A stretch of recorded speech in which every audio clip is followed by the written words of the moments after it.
চট্টগ্রাম বিশ্ববিদ্যালয়ে কেন্দ্রীয় ছাত্র সংসদ চাকসু নির্বাচনের মনোনয়নপত্র বিতরণ চলছে। শিক্ষার্থীদের নানা সুযোগ সুবিধা নিয়ে কাজ করার আগ্রহের কথা জানাচ্ছেন প্রার্থীরা। পাশাপাশি সুষ্ঠুভাবে নির্বাচন সম্পন্ন করতে প্রয়োজনীয় উদ্যোগ নেওয়া হচ্ছে বলে জানিয়েছেন নির্বাচন পরিচালনা কমিটি। চট্টগ্রাম থেকে শামসুল হক হায়দরির পাঠানো রিপোর্ট, ক্যামেরায় ছিলেন এনামুল হক। প্রায় ৩৬ বছর পর অনুষ্ঠিত হতে যাচ্ছে চট্টগ্রাম বিশ্ববিদ্যালয় কেন্দ্রীয় ছাত্র সংসদ চাকসু নির্বাচন। চাকসু ভবনের দোতলায় নির্বাচন কমিশন কার্যালয় থেকে প্রতিদিন মনোনয়নপত্র বিতরণ করা হচ্ছে, যা চলবে মঙ্গলবার পর্যন্ত। দীর্ঘ ৩৬ বছর পর যখন চাকসু হচ্ছে, তখন আমি চিন্তা করছি যে এটাই হচ্ছে যে সুযোগ খেলোয়াড়দের জন্য আরো ভালোভাবে কাজ করা। আমরা সমাজতান্ত্রিক ছাত্রফ্রন্ট, বাংলাদেশ ছাত্র ইউনিয়ন যৌথভাবে এই চাকসু নির্বাচনকে কেন্দ্র করে আমরা একটা প্যানেল করেছি। আমাদের প্যানেলের নাম দ্রোহ পর্ষদ।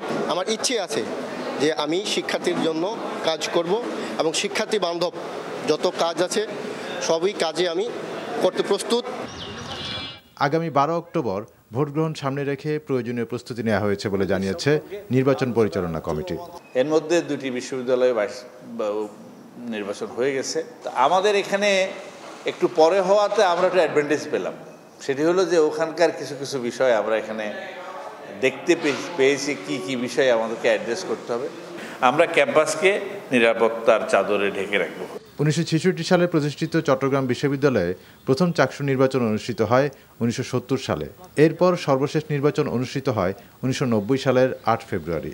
দীর্ঘ বিরতির পর এই নির্বাচন নিয়ে শিক্ষার্থীদের মাঝে ব্যাপক আগ্রহ তৈরি হয়েছে। NTV news desk.